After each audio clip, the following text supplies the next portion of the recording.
The Ring franchise is interesting. Many people only know the American remake from 2002, maybe also the sequels, or the Japanese original. But did you know that this very simple concept of a videotape that kills you after 7 days spawned a surprisingly big franchise of 15 movies, a bunch of books, shows, video games, and an appearance in Dead by Daylight, manga, audio dramas, and a bunch of unofficial movies that somehow use the character despite Japan's strict copyright laws?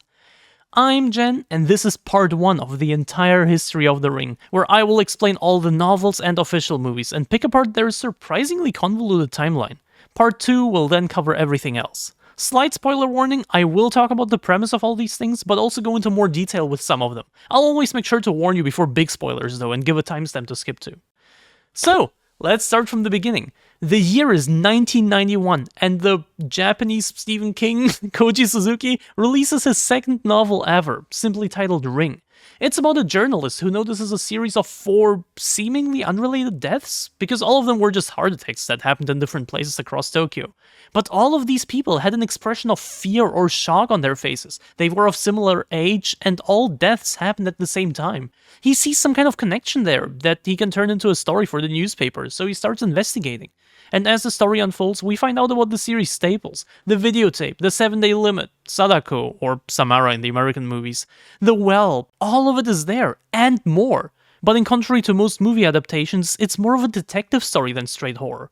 In fact, there is very little horror at all in my opinion. It really is more about uncovering this mystery, wondering what's going on and slowly piecing it together until we get the full picture, not about being scared of it. Even the videotape itself that became the face of the series next to Sadako, often being used for the first scene of the movies as a quick scare, is a revelation in the book. A complete surprise. The protagonist knows nothing about it. There is no urban legend or anything like that. He only has the deaths to go off of, and everything else unfolds through his investigations. Like, what do these people have in common? Did they know each other? And if they did, what could they have possibly done together to die in such weird ways? These kinds of questions are the ones that eventually led him to the discovery of Sadako's full backstory, the meaning behind every scene of the tape, and by the end, hopefully, how to lift the curse. It's a slow uncovering of this mystery, where every new clue feels like a small victory. Even though I already know the story from the movies, this book somehow still managed to keep me hooked the whole time, and I kept marveling at how well the reveals are executed. From figuring out that these kids were in the same cabin a week ago, finding the tape, figuring out who's behind it, looking into Sadako's life, and so on. Every single reveal feels satisfying. And it being so focused on the mystery, it somehow manages to feel like a refreshing take on the story as well, because most Ring media tries to make it scary and takes some major reveals of the novels, the tape, Sadako, for some early scares to set the stage and not as revelations.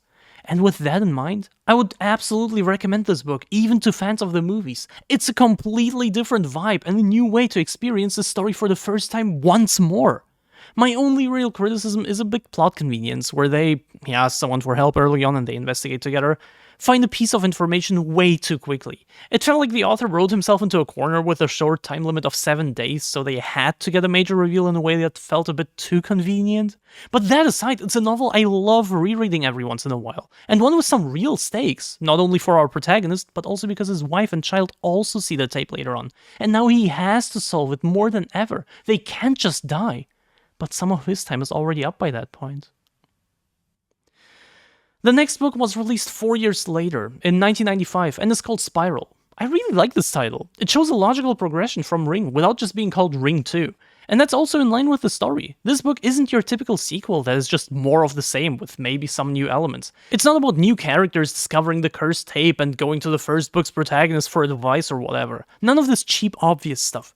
Instead, it expands the entire concept in ways you wouldn't expect and with interesting twists, and all that starts when our new protagonist, a forensic pathologist, conducts an autopsy on one of the first book's victims. While the body is revealed to have a normal cause of death, normally not even worth investigating, it still tries to communicate using the newspapers they stuff it with. For some reason, a piece with some numbers written on it managed to stick out after they stitched everything together, even though they were pretty thorough. How could that have happened? That kinda bothers our new protagonist, so he looks into it and notices that they translate to Ring. That is weird. And come to think of it, they also found a little lump in the body that they almost oversaw. And they didn't know what it is. Does it have any meaning? It doesn't leave his mind, so he starts looking into it. And so, the mystery continues. Not only does he want to figure out what exactly is going on, but we as readers also do. Because what the hell is that thing that he discovered, and why was it there? Does the curse spread in more ways than we thought? Is it more scientific than we thought? Biological? And how was a corpse able to give a hidden message? Is it somehow possessed by Sadako? And don't forget that the tape itself might also still be around. And so we are once again stumped. It's another extremely intriguing novel, one that shows you the things from a completely different perspective. A journalist has access to a lot of information, but so does a forensic pathologist, just in a different way. So we essentially have yet another detective novel, but one that takes the concept of the first book much further than you would ever expect, and one that is told from a very different, yet equally interesting perspective. Reading Spiral made me rethink everything I knew about the story so far. It manages to turn Ring on its head while still making perfect sense as a sequel and also having its own mysteries to uncover. For example, and spoiler warning, skip to this timecode if you care about a huge chunk of the reveals, it turns out that watching the tape does not just curse people, it creates a virus inside of the body that rewrites the viewer's DNA with the ultimate goal of resurrecting Sadako by cloning her. And everyone who's incompatible dies instead. But of course the tape would still be around even after resurrecting her, so the cycle would continue, eventually replacing humanity with Sadako. Which would be incredibly hard with just a videotape. But that was just the beginning. Because now that the first book's protagonist wrote about it in detail, reading that manuscript is also enough. Like a mutation of the virus, it takes a different form, but the effect is the same. And now that manuscript is supposed to be turned into a book, subjecting even more people into it.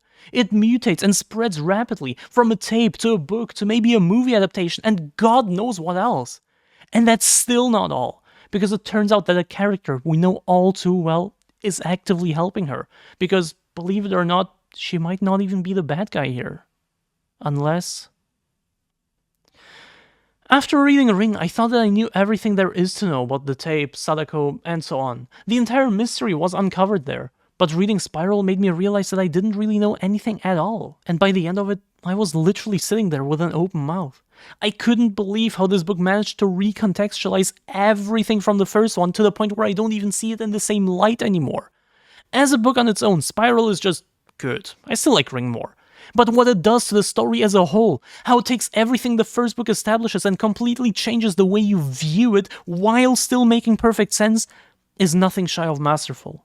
And while there are more books in the series, these ones came out much later, and this is a short story collection.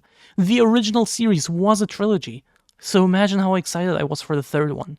Would it manage to have this same incredible effect on me once more? And if so, how would it even do that? The entire concept of Ring was already turned on its head. Are you telling me that the entire concept of Spiral would be too? Loop came out 3 years later, in 1998, the same year that Ringu released, the famous movie adaptation of the first novel. And fun fact, this third book is the only one in the entire series that never got adapted into anything, even if only one of the 3 short stories did, but I love that this one has yet another clever title that shows a logical progression from the previous one, and yet again, this applies to the story too. Just like Spiral, it expands the whole mythology in a meaningful way while having interesting twists of its own, and yes, also taking everything you knew about the story up until now and flipping it on its head. Because this one goes into full science fiction territory. I described the previous ones as detective novels, but they do have creepy undertones and moments here and there. This one is almost completely free of that, which I guess explains why it never got a movie adaptation. Because as it turns out, and again, spoilers, skip to this timecode if you still want to read it, everything we saw up until now, the entire universe of Ring and Spiral, is a simulation. A mysterious virus broke out in the near, or maybe not that near future, it's not really clear, and scientists developed this simulation, a direct copy of Earth but with its own people, to examine the long-term evolution of it. But as the Ring virus broke out, it started evolving on its own, somehow even crossing into the real world and infecting real people. But at the same time, the people in the simulation lived their normal lives with emotions, experiences, and whatnot. We didn't even know it was a simulation until the third book. So what does it even mean to be real? And besides that, the connections to the first 2 books run much deeper than you would think too, even if it's mostly at the end, which, I'm serious, left me with an open mouth once more.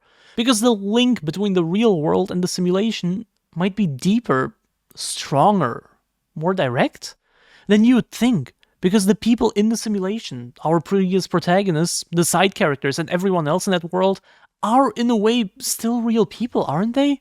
And so our protagonist, with his knowledge from the real world, has to go into the loop, effectively ceasing to exist in reality, whatever that means, to try and fix the situation, to stop the ring virus from spreading into his world.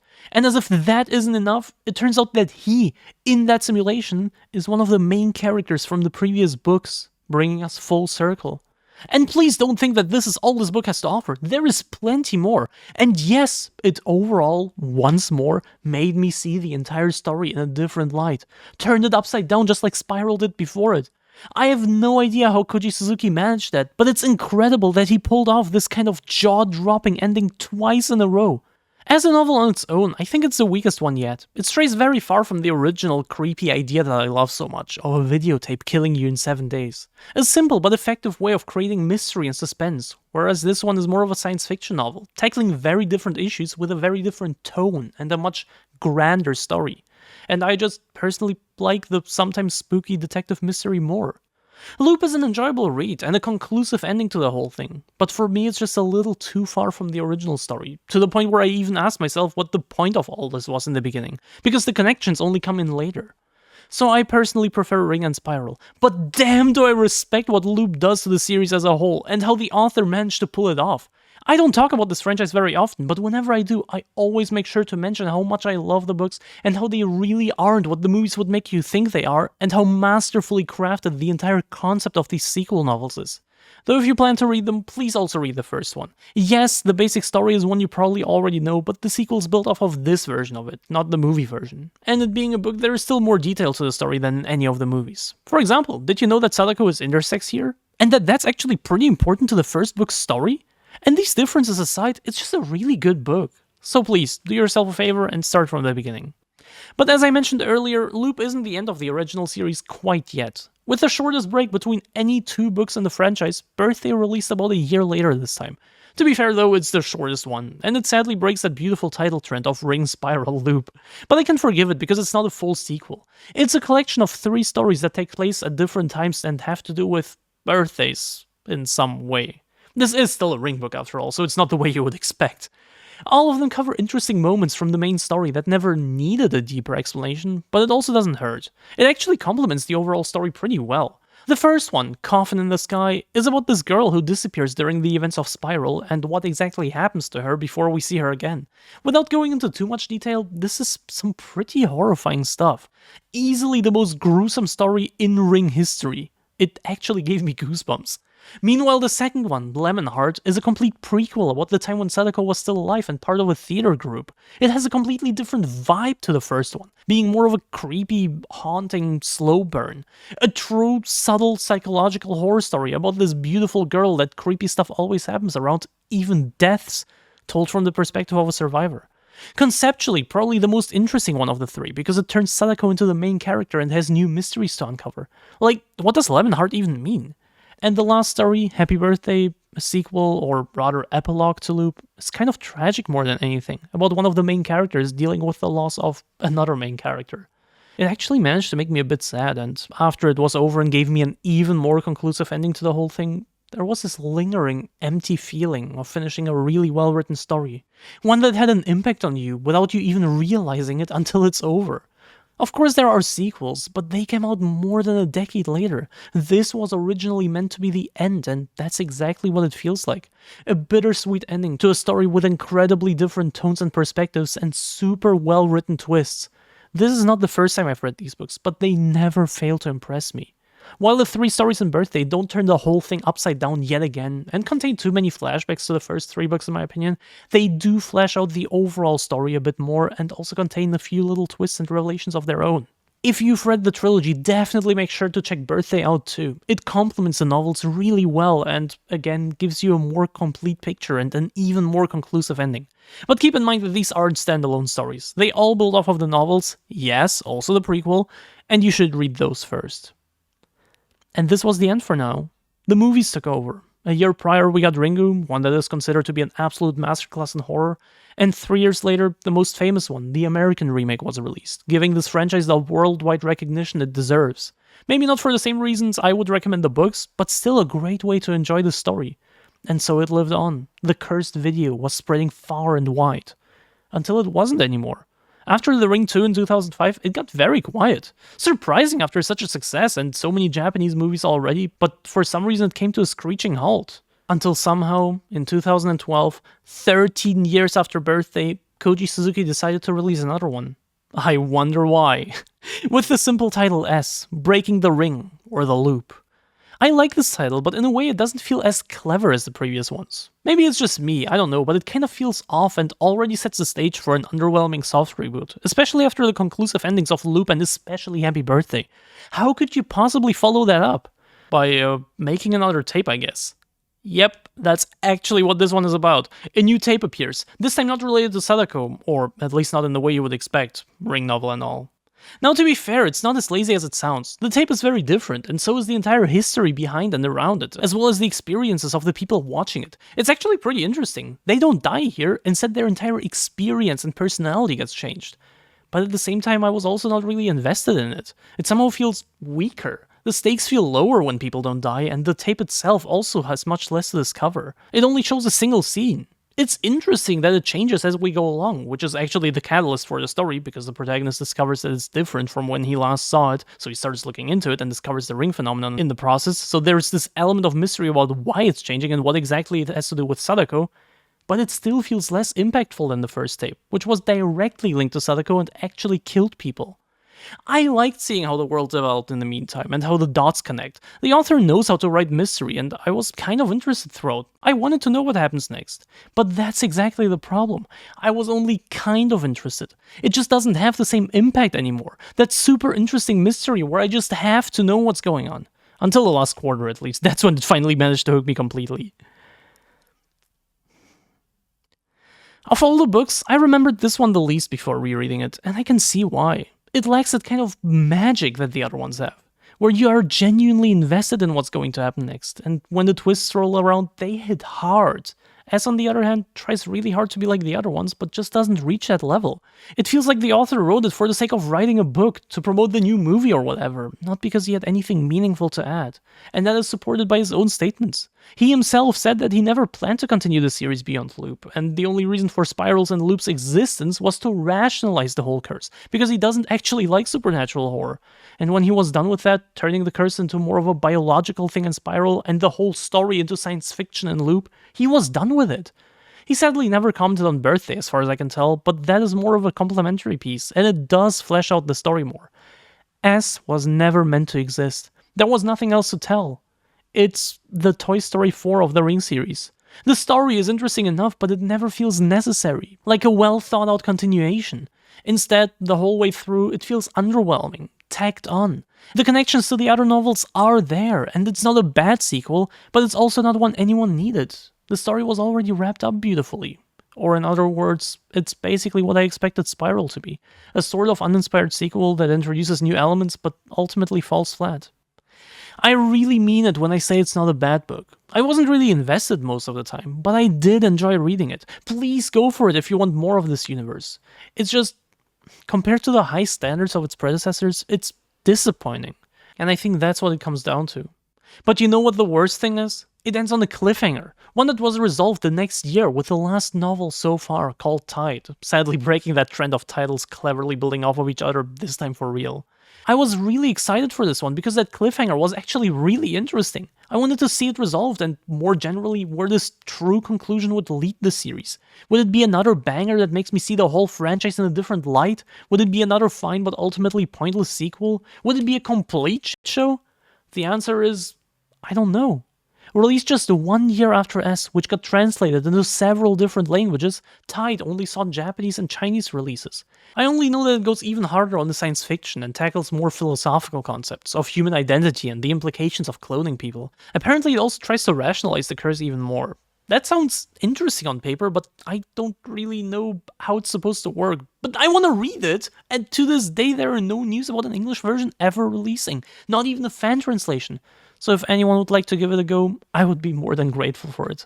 And this concludes the books. Kind of an underwhelming end, but who knows, maybe Tide is amazing. And it's not like I hated S either, I just find it unnecessary. What I find fascinating about this whole franchise though, is how many of the movies changed the whole thing into pure horror rather than sticking to mystery or sci-fi. I'm sure the author likes that.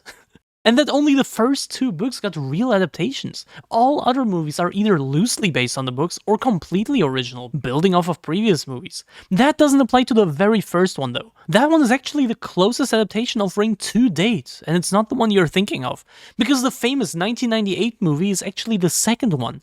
The first one came out 3 years prior, in 1995. It's a cheaply produced TV movie simply titled Ring or Ringu that was later renamed to Ring Kanzenban for the home media release. In contrary to all other movies, this one focuses more on the mystery rather than the horror. And while there are a few horror elements, much like in the book, they are few and far between. This obscure piece of Ring history was never released outside of Japan, and I honestly don't think you're missing out on much if you haven't seen it. It's not bad, and even has a few really effective scenes, but it feels like it's just too short for what it's trying to do. It wants to be very faithful to the novel, with some scenes, especially the finale, feeling like they were taken right from it. But all the changes to the story feel like they are only meant to make it shorter, to make it move faster so it fits into 90 minutes, without considering that a movie is a different medium and thereby needs changes that go beyond just cutting stuff out. You need to fill the gaps with other things or explanations, anything that makes it feel like a complete story without any holes. But this one doesn't do that, it just cuts stuff out. Which is why it never manages to create the same kind of tension that the novel did. To name an example, Sadako's backstory, which is crucial to the book's story, is barely explored here, and it isn't replaced with anything either. It's just missing. To save time, I guess, or to make the story less coherent. Or because the writer didn't deem it important enough, because it isn't one of the obvious main plot points. But taking it out removes a lot of context, and there are plenty such changes, also smaller ones that just destroy the slow-burning tension and take out all the depth that the novel has. And the production quality also isn't the best. It is a direct-to-TV movie after all. Also, why the fuck is the well a square? I don't think it's bad overall. The most basic story beats are still interesting, and it does have some effective scenes. I don't regret having seen it, but I also don't see myself ever revisiting it. And the fact that it never got any sequels, prequels, or anything like that makes it way easier for me to ignore it. An okay first attempt, but one that clearly wasn't made by people as skilled as the ones behind the next one. Ring or Ringu. Another adaptation of the first book, and the one that the American remake is based on. Directed by Hideo Nakata, it is not as faithful to the novel as Ring Kanzenban, but it somehow managed to end up being the most famous and recognizable Japanese horror movie ever. An absolute classic that changed the entire horror landscape, and one that many fans consider to be the best one in the series. It is much more horror-focused than the novel, actually turning it into a proper horror story, while still very much being an adaptation of the book. Especially the finale feels again very close to it, but for the most part it takes way more liberties than the first movie, to make it feel more distinct, like a different take on the same story, going through the same beats, the same story, but changing enough to feel like its own thing, while being very effective in its own right, just like a novel adaptation should be. Especially the beginning really creeped me out when I first saw it, where we find out about the videotape right away. While it's part of the mystery in the book, and we find out about it as we go along, finally a step closer to uncovering and understanding the whole thing, in Ringu it's established as an urban legend in the very first scene. This movie not only cut out a chunk of the story without making it feel like anything was taken out, because other things were also changed to make it feel more natural, it also turns the entire thing into much more of a horror story. And we can see that from the very beginning. Though, to be fair, it's really easy to imagine it as one because the concept of a videotape that kills you after watching it is inherently scary, but it's not as easy to craft a genuinely effective movie, and there are plenty of tech horror movies to show that. The people behind Ringu knew exactly what they were doing, masterfully changing things to make that jump between genres, and I find that incredibly impressive. It quickly became the face of the entire Japanese horror movie market, the gold standard that everyone tried to reach for years to come, and one that is seen as a masterpiece by many people to this day. This version of Sadako, despite being inspired by a character from Nakata's previous movie, as well as the tape, are still incredibly iconic, immediately recognizable, and were referenced and parodied countless times, on top of sparking the whole trend of American remakes of Japanese horror movies like Pulse, The Grudge, or Dark Water. It's an absolute classic that, while not my favorite in the franchise, is easily up there. It is a tense and interesting movie with a really creative concept, and the only reason why it might not feel as creative to you is its own legacy, with copycats and parodies left and right. But this is the original. Please watch it if you want to know why so many people, including myself, are so passionate about J-horror. It really is something else. Just keep in mind that Eastern horror is often very different from Western stuff. It's much slower and more tense. And personally, I love that. There is even the 4K remaster of it on YouTube, subtitles and all, so there really is no excuse. I'll link it in the description. And as you might expect, based on its success, of course it got a sequel. It's called Spiral, or Rasen, just like the second book, and released on the same day as Ring. Yes, they, for whatever reason, really thought it was a good idea to release two movies that build off of each other on the same day. Because more movies equals more money, I guess. Or maybe actually not, because be real, have you ever heard of it? It was written and directed by different people, but actors and the production team returned? And story-wise, it's pretty close to the novel, while still changing things up in interesting ways to make it move faster, kinda like in Ring. But here it's even the order in which some of the things happen that's different, to make them overlap a bit more, and make the overall movie a bit shorter this way. That was an interesting experience right after finishing the book. I liked looking for similarities and differences, but somewhere around the middle I started asking myself what exactly I was enjoying about the movie itself. And that's when I realized that there isn't much. I didn't really care about any of the characters or the story. It was way too slow, things were oversimplified and more vague, not in a good way. The ending is more confusing than anything, and while the book went into a more scientific angle, this movie still tries to be supernatural horror, but somehow still manages to be less scary than the not horror book.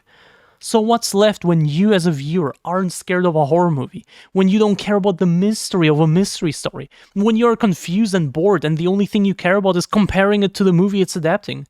And when, besides all of that, it also feels disconnected from the first movie. The tone is completely different. While Ring was very much a supernatural movie, it was always still believable. But Spiral tried to mix the supernatural with scientific elements, but didn't stick to either of them. It clashes not only with the movie it's supposed to be a sequel to, but also with itself.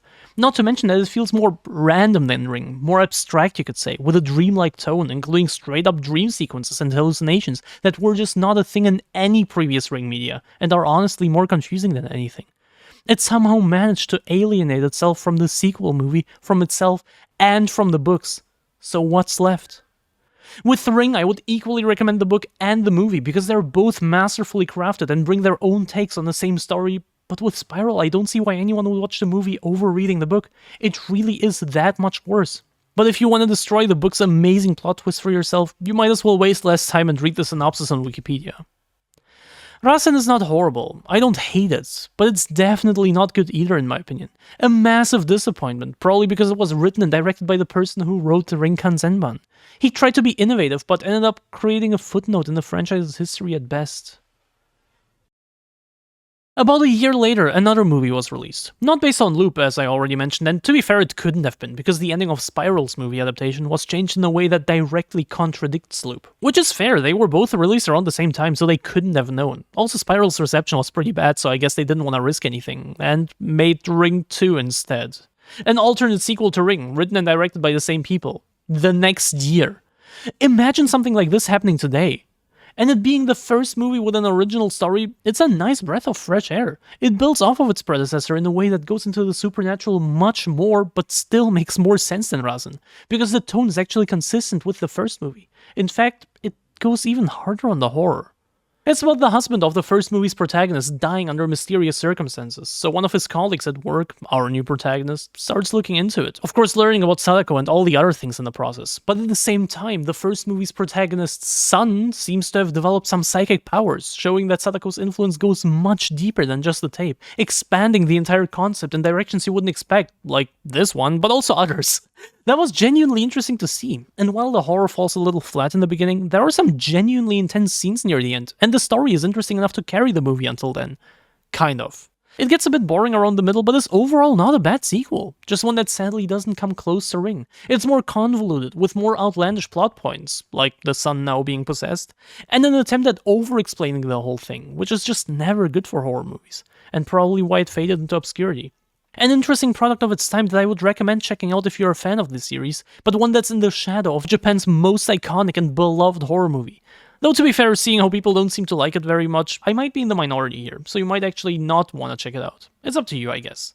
What I find interesting about these last three movies though is how the first one got two different sequels in 2 consecutive years, and one of them was made by the same director. Yet both of them faded into obscurity despite the original being regarded as a masterclass in horror. That's kinda interesting if you think about it. Like, you would expect the sequels to at least be mentioned sometimes, but no, it's only Ring that gets the spotlight.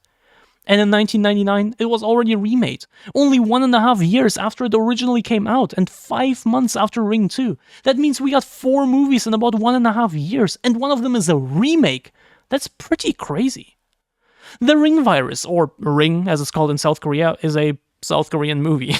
They used to have a ban on Japanese cultural imports, which includes movies, but Ring was so good that they decided to just remake it instead. South Koreans can't miss out on this masterpiece. Problem is, though, that the ban was lifted while the movie was in production, so it became pointless. But it was so far in development that they just said screw it and finished it anyway. The story in this one is pretty interesting because it's very much based on Hideo Nakata's masterpiece on one hand, even going as far as to copy some scenes directly, but on the other it also takes a lot of inspiration from the first book and even a little from the second one, blending them together and making it feel like kind of a mix between, well, mostly the movie and the first book. So it manages to retain that detective feeling from the book while still having some intense horror sections like the movie did. That made me think of it as the superior Ring Kanzenban, a movie that is more faithful to the book while still being scary. And I mean, I like to be scared. But at the same time, it still feels like an inferior rehash of Ringu, with lesser visuals, production quality, some weird pacing here and there, and just less convincing actors. Also, McDonald's. The Ring Virus is not a bad movie. I'd probably give it like a 6.5 out of 10, but it's one that sadly doesn't reach its own potential. And so, like the ones before it, it faded into obscurity. If you still want to watch it though, and I personally don't see a reason to watch it over Ringu, but if you're a completionist or just curious, this one is also on YouTube, and the link is, of course, in the description. Ring Zero Birthday, released in 2000, and is obviously a prequel to Ring, based on one of the stories in the short story collection Birthday. And you know, it being a short story, it kinda doesn't have enough material to be adapted directly, so they took some liberties. Those liberties being that it's not really based on the story at all, but rather on the general idea of it. A prequel about Sadako when she was still alive and part of a theater troupe. Almost everything else is completely original here, including most of the story itself. And that would be fine and all if this movie didn't commit the cardinal sin of explaining everything that was left open in Ring, like when Michael Myers was revealed to be controlled by a cult, or when Prometheus explained the entire origin of the once mysterious alien. And this isn't limited to horror either. Anyone remember the midichlorians from the Star Wars prequels? These things don't do the franchises any favors. Explaining everything to the point of taking out anything that was once interesting, or in the case of horror, scary, is bad. I have no idea why so many movies try to destroy the very reasons why their predecessors were successful so desperately, but sadly, that includes Ring Zero. While in the books that bit of Sadako's backstory was actually interesting and added to the overall story because it was still vague enough to leave room for ambiguity, for mystery, for horrifying thoughts about the implications, while the weird, creepy, supernatural things that happened stayed mysterious and unexplainable, and while they complemented the pre-existing story in an unexpected way, making you ask yourself where exactly all this leads and how the people will die and if they die at all. Remember, the videotape didn't exist yet, the only link was Sadako, while the short story managed to have its own identity, its own sense of mystery and dread without explaining much, just giving us an anecdote of how things around her were always weird and creepy. Ring Zero just doesn't have that. Instead of adding anything of value, creating mystery or tension, it gives us Sadako's full backstory as a misunderstood depressed girl, detailing all her powers, her trauma, betrayal, giving us teenage romance drama. Everything gets explained and nothing is scary. Not only is the scariest part, you know, the unknown, not unknown anymore, it also directly contradicts the first movie in some aspects. And on top of that, there is also no real attempt at horror. A few creepy things try to happen, but they just don't land. It's mostly more of a teenage drama. Only the ending was fun, because it suddenly turns into a slasher and the kills were fun to see. But everything leading up to it was just boring. Nothing really happened, and by the time it finally did, the movie had completely lost me. Not to mention that the things that do happen near the end, while fun, are also completely ridiculous, clashing with the tone of all previous Ring media, including everything that this movie did up until that point. And they retcon and thereby completely undermine the first movie, making Ring Zero hurt the overall story more than it complements it. This is, from a storytelling perspective, a horrible movie, and all that just to get a few cheap but kind of fun kills at the end. Was it worth going up to a 2 out of 10 in terms of fun for that? I don't think so. and that's what Japan decided to leave it at for now. Now it was America's turn to adapt the story, and in 2002, just 4 years but also 4 movies after the original, another remake of Ringu was released, The Ring, directed by the guy who would later make the first 3 Pirates of the Caribbean movies, Rango and The Cure for Wellness, starring people like Naomi Watts, and with a budget of $48 million, this one was a big deal, and it surprisingly follows Ringu's story pretty closely. You'd think it would change everything, and tonally it kind of did, but the story itself is pretty much the same, about a journalist investigating these deaths and the urban legend with all the story beats that the original had. But it was still westernized in its horror, making it more straightforward, more dramatic, but in the context of a movie, also more relatable and realistic to me. For example, the way in which the other character who helps investigate doesn't believe in the curse at first. He is skeptical in Ringu, but in The Ring he completely dismisses the idea of it and only starts believing when he himself sees weird things.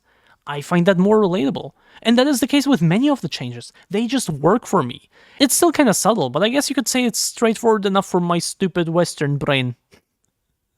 The horror doesn't always land, especially some of the jump scares and some interactions are just weird, early 2000s horror and all. But overall, I find it more intense than Ringu. And that aside, it brings back an element that I loved in the book but is missing in Ringu, the detective feeling. How they try to decipher every scene in the tape, trying to find the meaning, and it was directly taken from the novel and gave me a bigger sense of accomplishment when they finally started understanding the things. Ringu is more mystical than that, more spiritual, which some people like more, but I prefer the more grounded approach of the book and the American remake, where everything has direct meaning rooted in real life, except the psychic powers and deaths, and balances the mystery and the horror extremely well, whereas Ringu is more horror-focused. So I don't think it's a surprise that I like this one more than the original. This is my favorite Ring movie. And kind of like Ring, but maybe to a lesser extent, this one also influenced the entire horror movie landscape, at least for a while. It was a very different kind of movie. American horror movies were always more visceral and direct, like slashers or things like Final Destination, which had a very supernatural plot but also very brutal kills. More subtle movies like this one weren't really a thing, especially combined with this sense of mystery, and people loved it. It sparked a whole wave of Japanese horror remakes, but also more subtlety in purely American horror movies too. A trend that faded again by the late 2000s but came back in the 2010s, with movies like It Follows and especially Hereditary reviving this trend that continues to this day. Weird and unusual concepts that are adapted beautifully by incredibly skilled people. I'm not trying to say that The Ring directly influenced Hereditary, but it did lay the groundwork for this type of horror. And of course it got sequels, The Ring 2 in 2005 and Rings in 2017. But before The Ring 2 released, we actually got Rings. I have no idea what they were thinking, but yes, 2 of the 4 American Ring movies are called Rings. I know this one is a 17-minute short, but still. It came out a few months before the real sequel and explains the backstory behind that one's first death in the first scene, as well as how the world developed in the meantime. The urban legend of the cursed video is a widespread phenomenon by now, even being talked about in the news, and people figured out how to defeat the curse and avoid death.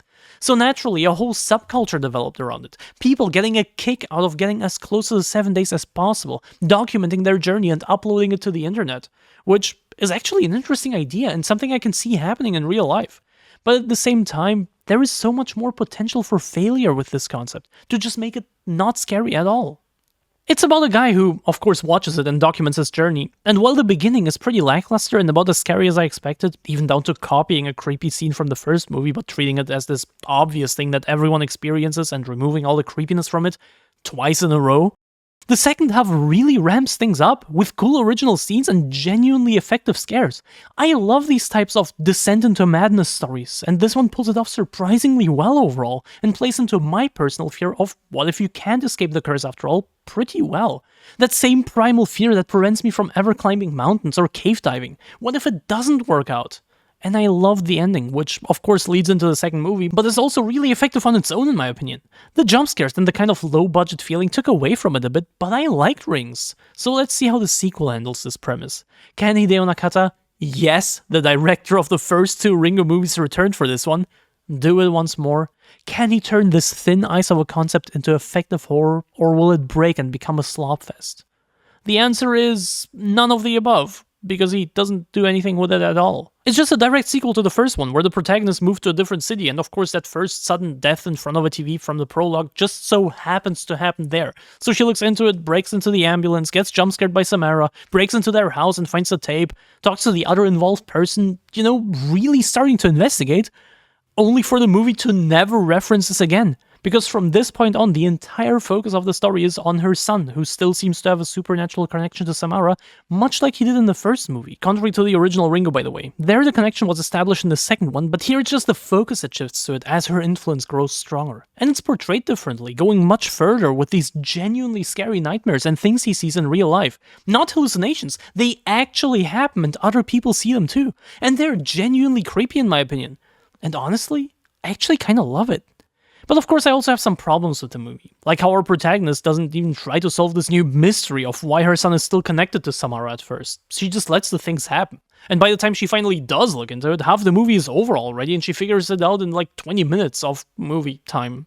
So that sense of mystery and intrigue, that detective story feeling that I love so much about the first movie, like in Nakata's previous movies, isn't really there at all. It feels more like a typical horror movie kind of investigation, where they just try to figure out how to exorcise this person, and it never goes very deep either. It's kind of a shame. There is a lot of potential to expand this mythology in an interesting way, but this movie does it too little, too late. And while I just find the detective aspect lackluster, one thing is missing altogether, and that really bothers me. What about that subculture from the short that was co-written by the same guy as this one and the first one? It never gets mentioned here, so why establish it at all? Especially because that could have made for a much more interesting and effective psychological horror movie instead of basically an exorcism movie. But as it is now, the protagonist knows that the tape is still around, but never tries to figure out where it came from and if there are copies, which we know there are. And how did it even spread, especially that far, to a different city? Don't forget, it's a physical videotape, not a digital file. How did people figure out how to escape the curse, and what happened to that whole group? None of it is ever mentioned. She just burns the new tape in the beginning, and that's it. That really bothers me, because I like the short in isolation, but the existence of it makes the Ring 2 just so much worse. They really decided to establish a seriously interesting concept and get the legendary director of the original Ringu on board, only to completely ignore it and make a generic exorcism movie instead. Such a waste. And the thing that probably bothered me the most is how the entire final section makes no sense, because I have no idea what Samara's rules and powers even are anymore. Skip to this timecode to avoid spoilers. Why does Samara still come after them through the TV but moves really slowly after the mother exorcised her son and presumably lifted the curse? Then she grabs the mother who is now in the well for a while before trying to climb up. Like damn, Samara took her time coming out of that water, right after dragging her in there to begin with. So anyway, she climbs after her, but a small water stream out of nowhere, like this is the top of the well, so it comes out of thin air, somehow sends her back down and she has to try again. Literally just because they couldn't come up with how else the mother could possibly outrun her. That bothered me so much. Like, when did she start dragging people into the TV instead of just giving them a heart attack? Why does she take so much time to come after her both times? And why does the mother killing herself make her wake up in the apartment again? Is this a dream? Would Samara killing her in there also make her wake up? Also, how the f*** did this journalist climb out of a well first try while running away from a vengeful ghost who does it for a living? This entire section is admittedly intense, and the mother mirroring Samara's mother's actions is a cool element, because all Samara wanted was a loving mother. That's why she possessed the son to begin with. But the self-fulfilling prophecy of her still being creepy with weird supernatural stuff, even deaths happening around her, gave her her own mother once more. But that aside, everything happening here is so stupid. It really feels like they had this interesting idea of mirroring Samara's mother, but had no idea how to get there. And it also never feels like the problem has been resolved in the end, especially with the next movie, Rings, not really being a sequel. Much like the later Japanese sequels that we'll come to in a bit, Rings could just as well be a standalone movie, because it barely references anything from the previous ones, leaving this entire finale pretty unsatisfying. It's a cool idea that her son is being taken over by Samara more and more, and there are some subtle, creepy, and downright cool scenes. But the tone clashes so much with the first movie that I liked so much, as well as the other things I mentioned, that I can't help but like it much less. It had so much potential to expand the mythology in a way that makes perfect sense, creating a completely new mystery, but instead it decided to be, I guess, what Hideo Nakata already did twice before. Straight horror. Just worse. Yet despite all of this, I still had fun with The Ring 2. What can I say, an average exorcism movie is still fun to me. And there were some genuinely cool and intense scenes. I honestly actually kinda like it. But I had to vent my frustration about the wasted potential a little. Overall though, it's not bad in my opinion. It just doesn't come close to the first one. I wonder where I heard that before. But if Rings isn't a direct sequel, what exactly is it then? I know there are a few Japanese movies in between, but let's talk about this one first, to not have this weird break between the American ones. It came out in 2017, 12 years after The Ring 2, and is a soft reboot, taking place in the same continuity but having a completely new story and characters, in which the tape is now widespread enough for that 2 random people on the plane know of it, and the time of one is up right now, so suddenly everyone sees the hallucinations like blood and flies, so I guess the boy being possessed like that extends to watching the tape now? And then Samara somehow makes the whole plane crash? What is going on? I'll tell you, something that never gets referenced ever again. People seem to know about it again, and I'm supposed to forget that again, because now it's 2 years later and someone buys a VCR that belonged to that guy. And guess what? The tape is somehow still inside. And so he starts looking into it and figuring out how to stop it. Off screen. Because the next time we see him, he has already established a club at the university he teaches at of people watching the tape and avoiding the curse to study it. Kind of like in the short. So this is a remake of that. So the title kind of makes sense, I guess. But the actual protagonist here is this girl whose boyfriend is part of the club and she kind of stumbles into it. Cool idea to have this outsider's perspective, almost what The Ring 2 could have been, except it forgets about that entire thing too and turns into a worse version of the first Ring movie. So we basically have 4 different storylines until the movie decides to stick to one. Okay. Now the main problem with this movie isn't its indecisiveness, but that the more you think about the story, the less sense it makes. Like, why did the professor immediately start seeing weird things, like a fly coming out of his cigarette, which, by the way, also makes no sense because the fly scene in the first movie and the short was the people taking a fly out of the video, and the water flowing up like in The Ring 2. Like, yeah, these things look cool, but why do they appear immediately? I thought it's a progression of things getting worse and worse, and why do such overt, obvious things appear at all? The first Ring movie, that, like this one, was actually about watching the tape, never had things like this happen. Only the son, who was directly possessed by Samara, experienced them. And not only that, apparently you don't even have to see the tape at all anymore to get spooked by her. Because when our protagonist witnesses someone die thanks to the tape, she'd never seen it at that point. That was her first contact with it. So why does she still get jump-scared by Samara? And before that, why does Samara take so long to kill that girl? Like, damn, just walk away at that point. I hate how much this movie messes with the established mythology and rules, because it just had to take place in the same continuity instead of just saying it's its own thing. Also, all that aside, the way our protagonist finds out about the club is also the dumbest thing ever. Apparently her boyfriend stopped answering his phone, so she started looking for him and found out that way. But he was apparently ignoring her to protect her from it. How does that make any sense? How does you ignoring your partner make your actions less suspicious? Why would she not look for him at that point? Like, just answer your phone and say everything is fine, holy shit. And there are plenty of other stupid things I could point out, like how she now hallucinates a bird hitting the car window after seeing the tape. I thought all the things happen in real life now, so what is it? The more you think about it, the more this movie completely falls apart. There are cool scenes here, like how the digital tape actually changes to have more scenes directly linked to the protagonist later on, which they then look into. And the way in which it changes is directly inspired by the novel Spiral, so at least one of the 3 writers must have been familiar with the books. And there is a genuinely creepy scene near the end, but these cool things are few and far between. The detective part stays super light and gets resolved almost immediately, even though it was cool to see how the dots connect. The club story never gets mentioned again, the whole movie turns into Don't Breathe by the end, and oh my god, is that finale dumb again. Skip to this timecode to avoid spoilers. So this blind guy, who turns out to be Samara's dad, tries to kill the girl, but as he chokes her, her 7 days are up and the screen lights up.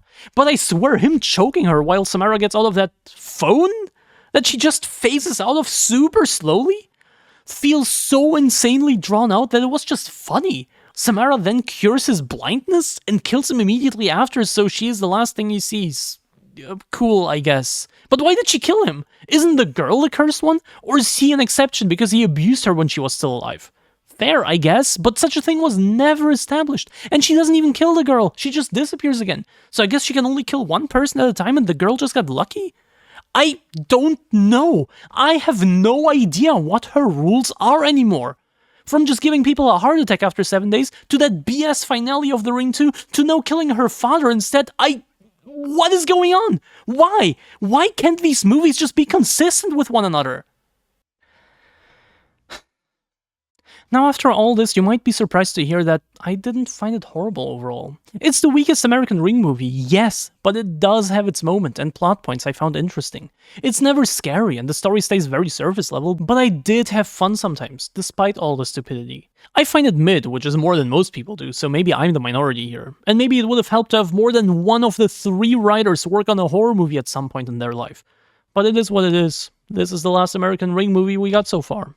So let's check back with the Japanese, who took a 12-year break after Ring 0. Not only that, it's also been 7 years since the Ring 2, making it the longest break between any Ring media to date. And not only did we get Sadako 3D, we also got the novel S on the same day. I wonder why. And Sadako 3D apparently serves as a loose adaptation of it. So loose, in fact, that the only thing they really have in common is the sort of evolution of the tape into different media. And the best part, it's a sequel to Spiral. Remember the movie they abandoned to make Ring 2 instead? Yeah, they brought it back 15 years later, so I guess it isn't unimportant after all. But it still doesn't really get referenced. So now fans have to watch an obscure 15-year-old movie to understand this one, except the connections are so slight that it might just as well be standalone. And it's advertised as an adaptation of S without any real connections to that one either. Nice! But what is it about? Basically, another killer tape appears. Not a tape with completely different rules and outcomes, only vaguely linked to Sadako, like an S, which kinda felt derivative but kinda interesting. No, another killer tape. And just like with Ring, nobody knows about it in the book, but it's already an urban legend in the movie that kills 20 people in the first 25 minutes of runtime. So just like Ring, Sadako 3D is trying to have a more horror-focused approach, but also raise the stakes compared to Ring. In a way, you could say it's trying to be the new Ring, one-upping it in every way imaginable, also seen in the cause of death. It's not a heart attack here. These people actually do it themselves. But does raising the stakes so much increase the horror? I mean, I'm sure it would with a skilled director, but sadly that's not what this movie had. So it ends up feeling like a cheap knockoff instead. It doesn't redefine anything like Ring did. It takes known things and adapts them worse. Less scary, with more jump scares, forced 3D with stuff flying towards the camera but only a few times, and a lot of bad CGI. Like seriously, this is the first shot. And, massive spoiler, so skip to this timecode, when Sadako ended up appearing as some kind of flesh-eating spider monster that can transform into moths and duplicate, that was the final nail in the coffin to me. Gone is the well-crafted psychological horror caused by the hatred of a psychic girl. We now have monsters, which is inherently scarier, I guess. And when Sadako, the person who was thrown into a well to die, finally appears in her girl form, she looks nothing like that. No messy hair, ripped, dirty dress, and whatnot. Everything about her looks purposeful, down to the haircut. She doesn't look like she crawled out of the well she was thrown in to die just now. She looks like she's about to go eat dinner with her rich family. And this scene is representative of this entire movie. It tries to be cool and scary, this big new thing, but ends up feeling cheap at best. The more psychological approach of everything just being in the protagonist's head so the people around her think she's crazy was pretty cool. I like this kind of approach, also with movies like A Nightmare on Elm Street 3 or Cult of Chucky. But when an idea, and one that's not even executed that well, is one of the only things your movie has to offer, the whole thing just falls apart.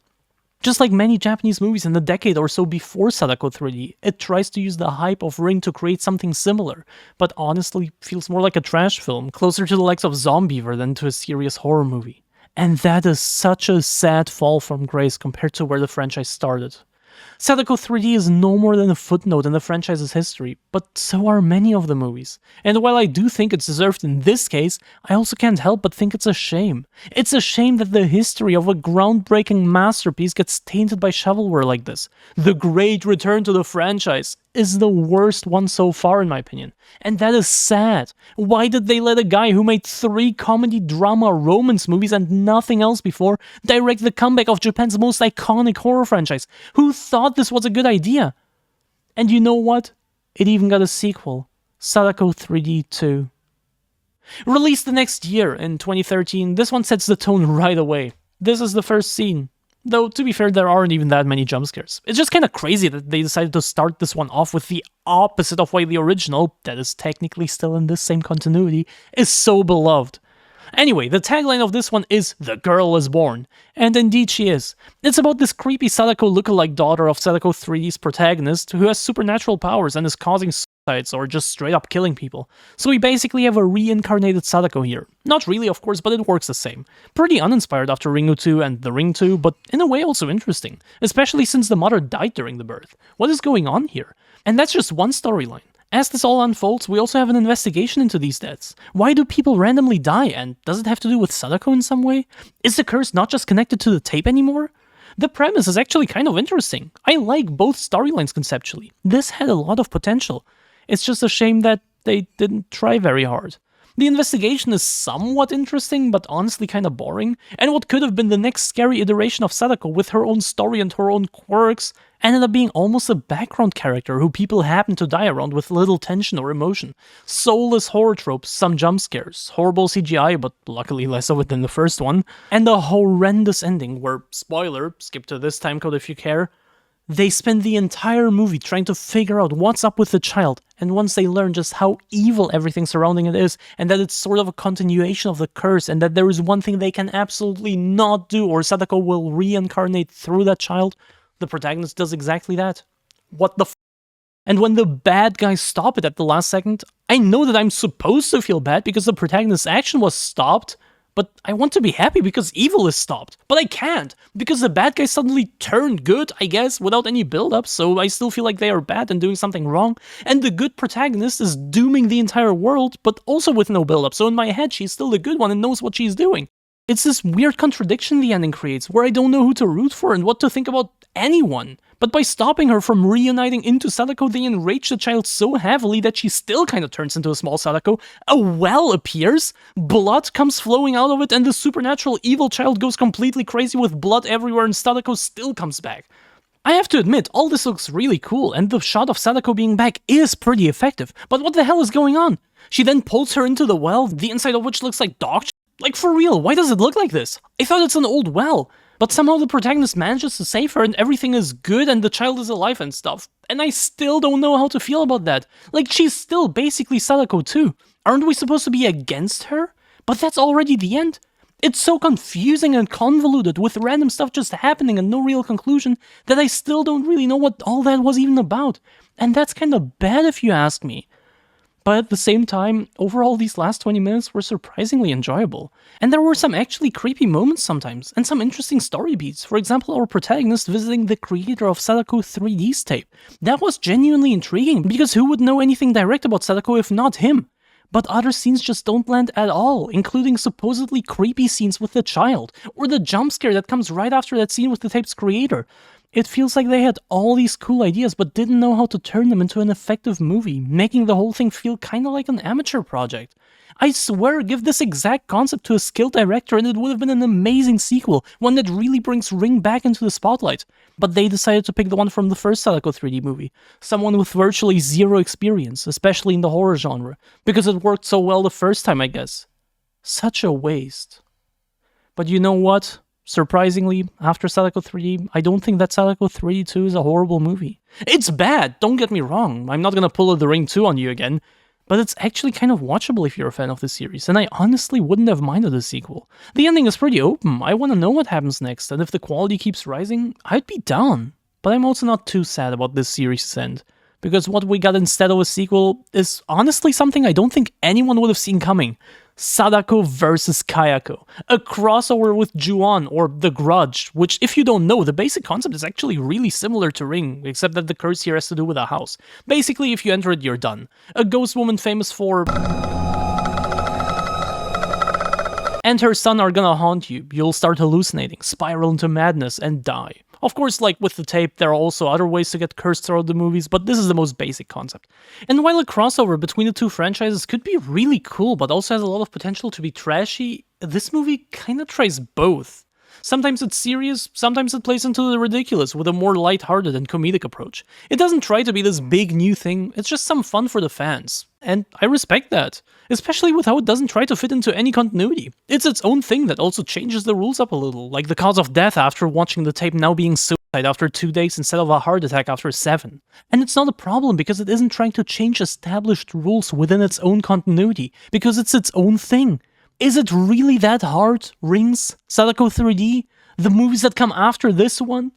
I also liked how the curses get introduced in a lecture among other urban legends, like the slit-mouthed woman, with the house being treated as this local legend that even kids know about and use as a challenge. And how they get the tape into the mix is by having this girl want to digitize her parents' wedding tape, so she and her friend go to a second-hand store and buy the cheapest VCR they can find, which happens to have the cursed tape inside. Still kinda weird that it just so happens to be near the house, but at least the way they get it makes sense. Rings? That came out a year later and did the exact same thing but worse? And they had to make the ghosts face off somehow. Like, plot conveniences are kind of a given at this point, so it's fine. And until they face off, we get some horror, something the movie tries pretty hard to do sometimes. But there is this lack of subtlety that just makes it fail most of the time. Not that there aren't any scary moments at all, especially the Grudge storyline has some really effective scares, like the last two kids that enter the house being... But a lot of the time the creepiness gets undermined by this need that the movie feels for some reason to just show too much. Focus directly on the supposedly scary things, but taking out all the horror by showing them. You know, fear of the unknown? Or straight up zooming in on otherwise cool and subtle things, after already showing me that they are scary with the obnoxious soundtrack. Even when we finally get to see the tape the third time someone watches it, because the first two times their live reaction is more important, I guess, the movie doesn't just show it, it zooms in on the scary part to the point of it not being scary anymore. Or the soundtrack when they buy the VCR and the girl that grabbed it suddenly has Sadako's hair in her hand. This movie tries so hard to be scary that it just overcompensates most of the time. And when it doesn't, it sometimes gets undermined by its attempts at comedy. Like when the girl who sold them the VCR just so happens to have watched it 2 days ago commits suicide.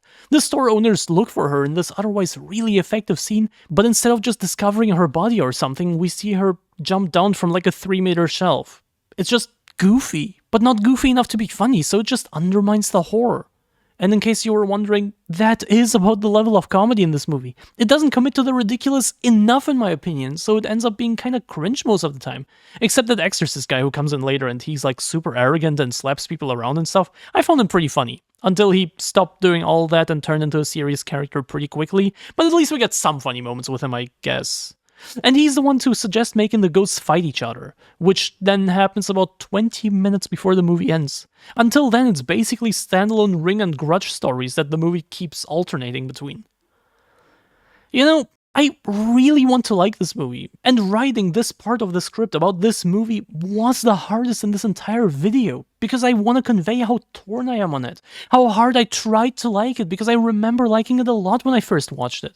But I just can't. It's a super cool concept that gets washed down by ineffective horror, ineffective comedy, and way too little Sadako versus Kayako. And that just makes me not really able to recommend it. Even though I would love to. There are effective scenes here. I love the concept, and everything that happens once they finally meet is amazing, down to the post-credit scene. I would have loved a sequel with these characters properly introduced and now with a proper, scary, feature-length Sadako vs. Kayako 2. But that never happened. And the good things this movie has to offer are just too little and often too late. It's not the worst Ring or Grudge movie out there, but it saddens me just how mid it is overall. But if you still want to watch it, it's on YouTube, either in HD with horrible subtitles, or in lower quality but actually coherent. Links are, as always, in the description. And while the Americans got Rings the next year, Japan, 3 years later, tried to reboot the whole thing again. Kinda. And this new comeback was directed by Hideo Nakata.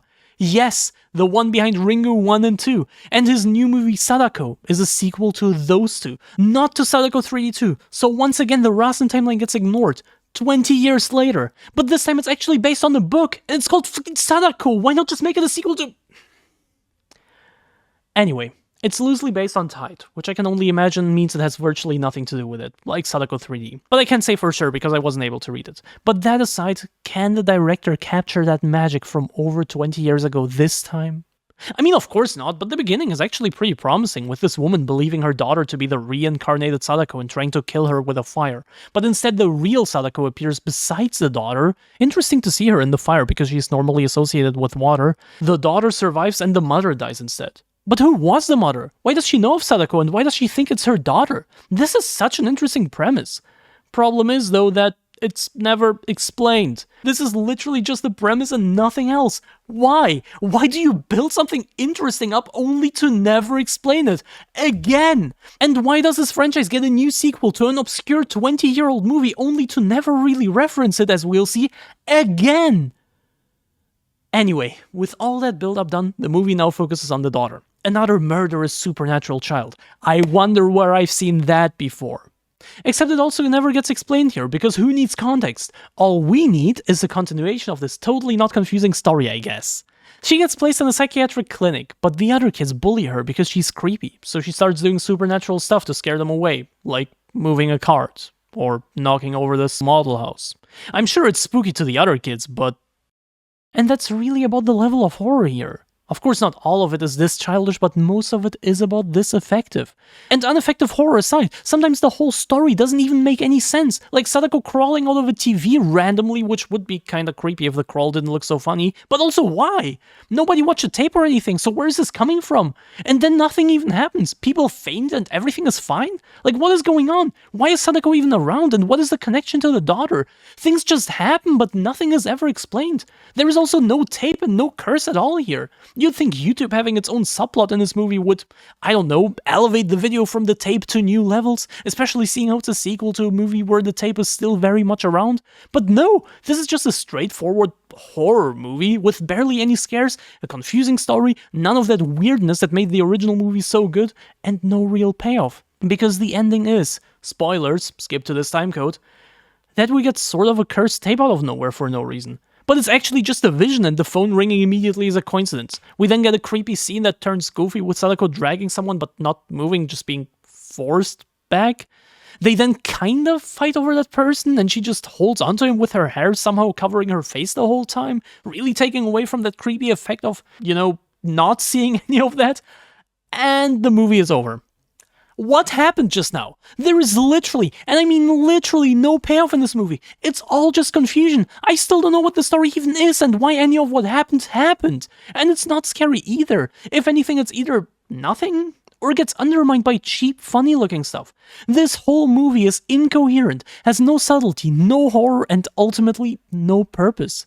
Because what's the point of all this? It's just random scenes stitched together for the sake of it. And do I need to mention Sadako's hairstyle again? This girl apparently just crawled out of the well she drowned in. I hate to say it because I really want to like them. Like, I love the books and the premise.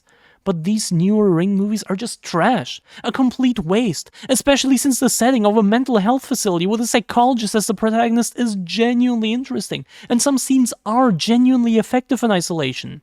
But do you really want to tell me that this mess was directed by the same person who made Don't Look Up, Dark Water, and Mother Frickin' Ringu? That is just sad. And looking into his later work, sadly indicative of his later work. So, and I hate to say it like this, I'm glad he hasn't touched the franchise anymore.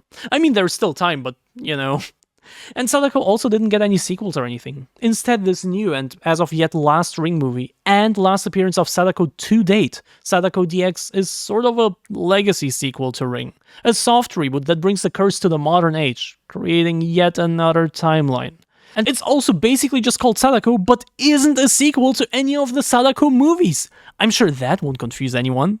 But seriously, why? Why are all Japanese movies after the American ones started coming out called Sadako? Did they lose the rights to the name Ring or something? Which, by the way, interesting fun fact, means we now have as many non-crossover Japanese movies called Sadako as Ring.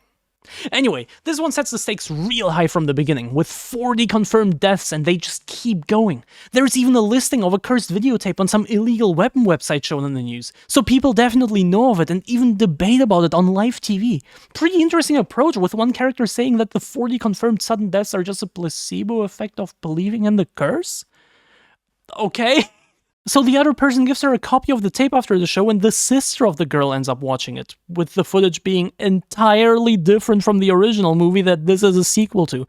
And the time limit is now 24 hours instead of 7 days, and the explanation is literally just that it's been shortened. Why? No idea. Why is the tape different? No idea. And why is it still a tape at all in the year of 20 22? Kids don't even know what videotapes are anymore. Like, yeah, it was creepy back then, but it was also current technology. And it's not old enough to be completely forgotten either, which would actually make for a cool new detective story. But this? What are we doing here? And why not just make it standalone at this point? Holy sh**.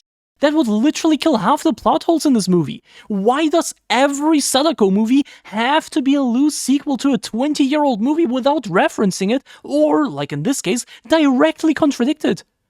So anyway, the girl now sees Sadako sometimes, so her sister goes to the other TV show guy with someone else who has seen the tape, and they exercise it. I'm sure that will help.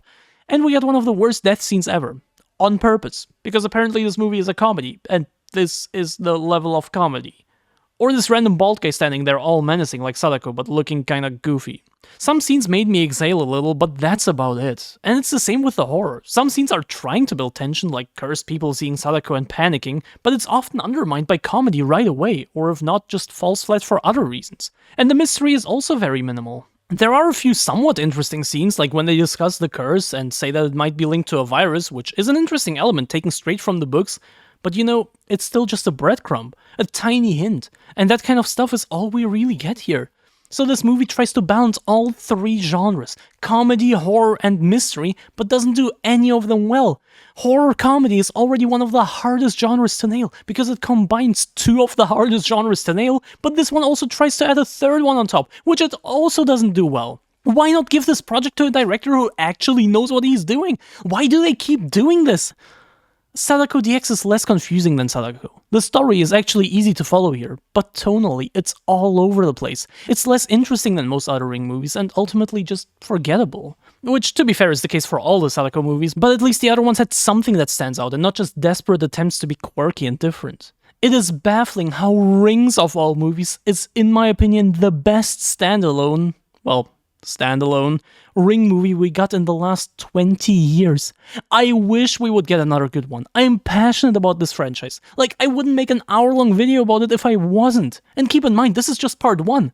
But for God's sake, we need a good director for that. What is Japan doing? Why have they been letting it go to waste so much? It's sad. But if you still want to watch Sadako DX, it's on Dailymotion, though sadly without translations for all the social media posts, which actually takes away from some scenes, but the link is in the description. I always had a fascination for this franchise, even when I ironically only heard of it. A videotape that kills you 7 days after you watch it. Such a simple concept, but so terrifying. No ghosts, no demons, no killers, just a tape. I always wanted to know more and to see more stories told in this universe, or alternate takes on it, like the American one. And I always loved to see the different versions of the tape itself. Most movies came up with their own imagery, often inspired by the books, but always changing things. It was always interesting to see what they came up with and the meaning behind the scenes. But as I watched more of these movies, I realized that many of them don't do anything with the tape, even if they include it. The scenes themselves had no real meaning anymore, and that always took some of the charm away from me, because I like the satisfying feeling when they figure out what all of this means and the dots connect. Not to mention the overall quality that has been mid at best for the past 20 years. And it's such a shame. You'd expect a beloved and iconic franchise with 14 feature-length movies to have more than 2 bangers, especially when those 2 adapt the same story, but that is exactly what we got. And contrary to the novels, the movies were also never able to move on from the tape. I explained earlier how I like the simple story of the curse more than the later novels, so in a way I'm glad that the movies stuck to it, but I also can't ignore how the sequel novels were still good and felt like meaningful expansions of the story and the universe. Meanwhile, the movies lost all meaning and quality over time.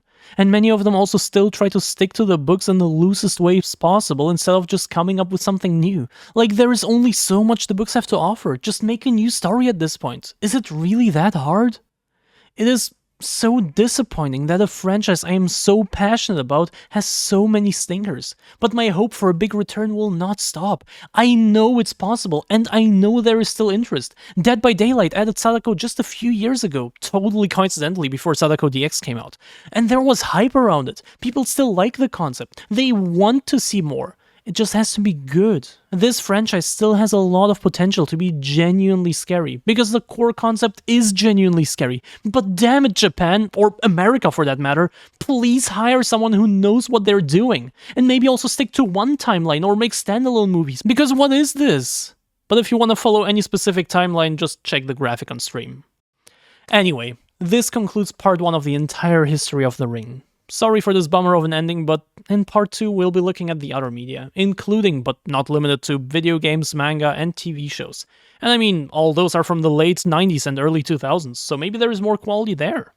So normally I would be telling you about the next video right now, but I have a better idea. There is this German YouTuber who always spins a wheel to decide what his next video should be, and I thought, why not do that too? Sadly, I don't have an actual physical wheel, but I found this website. I should have moved my green screen. So what we have in here is a sequel to this video, the sequel to my Silent Hill video, which isn't really a sequel, but I want to talk about a story that nobody has ever heard of. I promise you have never heard of this story, but it is real, it is true, it is canon, all that shebang.